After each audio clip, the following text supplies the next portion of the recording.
যাদের সময়ে গণভোট হলে ৯৯% মানুষের ভোট কাস্ট হয়ে যায়, পদ্ধতিতে যদি নির্বাচন হয় সেই গোষ্ঠীটি আবারও কেন্দ্র দখল, আবারও যে ৩টা এর কথা বলা হয়েছে সে ব্যাপারে সক্রিয়, ইতিমধ্যে সে লক্ষণ আমরা মাঠে দেখছি।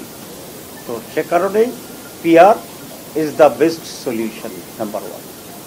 নাম্বার 2, যারা বলছেন পিআর বুঝেন না, এই কথাটি বোধহয় সঠিক নয়।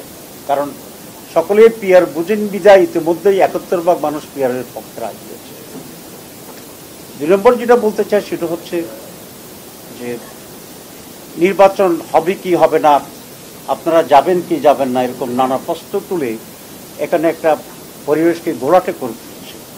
এখনকার প্রাইম প্রশ্ন নির্বাচনে আমরা যাব কি যাব না, এটা মৌলিক প্রশ্ন নয়। মৌলিক প্রশ্ন হচ্ছে সংস্কার মানছে কি মানছে না। সুতরাং জাতি আজ 2 ভাগে বিভক্ত। একটি মাইনরিটি সংস্কার না করেই নির্বাচনে চলে যেতে চায়, তাদের উদ্দেশ্যের ব্যাপারে আজকে মানুষ সন্দেহ করতেই পারে। আমাদের বক্তব্য খুব স্পষ্ট, সংস্কার হইতে হবে।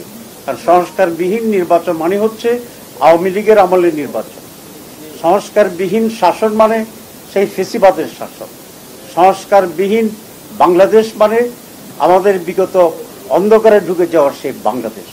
অথচ জুলাইয়ের চেতনা ছিল, স্পিরিট ছিল একটি ফেসিবাদ বিরোধী, গণতান্ত্রিক, সকল শ্রেণীর মানুষের অধিকার সম্পন্ন, সমৃদ্ধ এক নতুন বাংলাদেশ।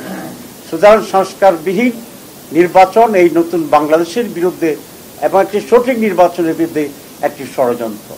আমরা এই ষড়যন্ত্র রুখে দেব এবং সংস্কার বাস্তবায়ন হবে এবং বাস্তবায়িত সংস্কারের ভিত্তিতে নির্বাচন হবে ইনশাআল্লাহ। আমি জনগণকে সেই ব্যাপারে অত্যন্ত আবার দৃঢ় ভূমিকা পালনের জন্য আহ্বান জানাচ্ছি।